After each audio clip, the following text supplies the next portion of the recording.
Ben salut, j'ai hâte de vous retrouver. Alors bonne année. Puis, est-ce qu'il y avait des livres sous le sapin à Noël? En tout cas, je me doutais que Louise et Brigitte n'allaient pas être ici aujourd'hui, mais au moins, comme vous avez eu des présents à Noël, je m'attendais à en avoir un aussi. Voici ma lettre. Bonjour Nicolas. Tu nous avais déjà raconté une belle légende du peuple Haïda de la Colombie-Britannique en nous disant comment les tribus autochtones te fascinent. C'est vrai pour plusieurs raisons en plus. On va vous en parler tantôt. Nous venons de découvrir un super documentaire, j'adore les documentaires, qui saura te fournir de chouettes heures de lecture. Tant que ça. À très bientôt, Louise et Brigitte. Ah, je l'avais pas reçu à Noël, mais je l'ai maintenant, c'est tout comme. Les Autochtones d'Amérique du Nord. Je raffole des documentaires et je vous explique pourquoi. Outre la thématique qui m'intéresse beaucoup, en fait, je pense que c'est une thématique que vous avez peut-être vue au deuxième cycle dans vos cours d'univers social. À moins que je me trompe, mais j'en doute. Vous voyez, tout est séparé en courts paragraphes. En fait, on appelle ça ici de l'infographie documentaire. Vous vous doutez bien que on aurait pu mettre tout le texte ici, toutes les illustrations ici.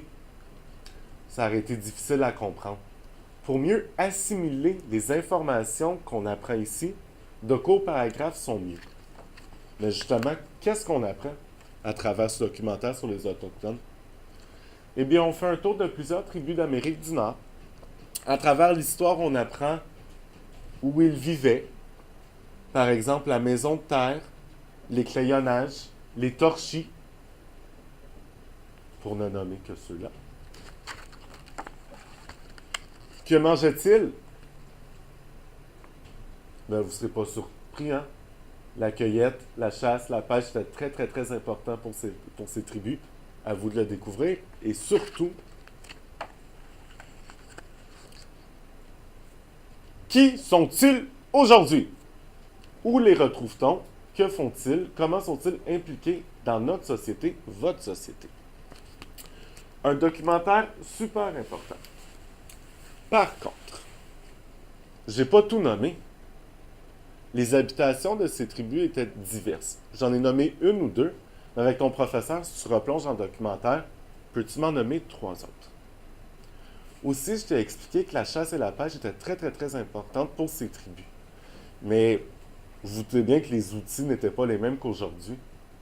En retournant dans le documentaire encore, est-ce que vous seriez capable peut-être de me dessiner deux outils qui auraient servi pour la pêche et deux outils qui auraient servi pour la chasse? Mais attention, même les arcs et les flèches dans ce temps-là n'étaient pas pareils que celles d'aujourd'hui. Allez, au travail. Je vous remets le livre. Puis, maintenant que vous avez un exemplaire du documentaire des Autochtones d'Amérique du Nord, je suis sûr que vous avez pu comprendre pourquoi on les appelle les Premières Nations. En fait, ce sont les peuples fondateurs de notre pays. Mais il n'est pas juste question du Canada dans ce documentaire. Nos voisins du Sud, les États-Unis, est-ce qu'ils sont présents? Vous devriez le savoir si vous avez ouvert le livre.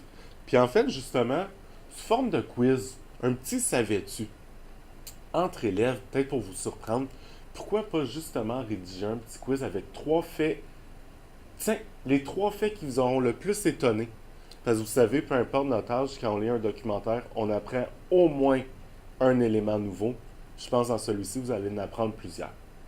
Si le sujet vous intéresse, je vous invite, pas juste pour ce livre, mais toujours, à tous les jours même, de vous rendre à la bibliothèque pour découvrir d'autres documentaires sur votre pays.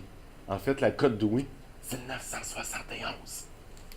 Alors, je vous montre mon documentaire, je vous invite à le lire, de courir à la bibliothèque, et n'oubliez pas ce que je viens de vous dire, 971, le Canada. Bonne lecture, à tout bientôt. Salut.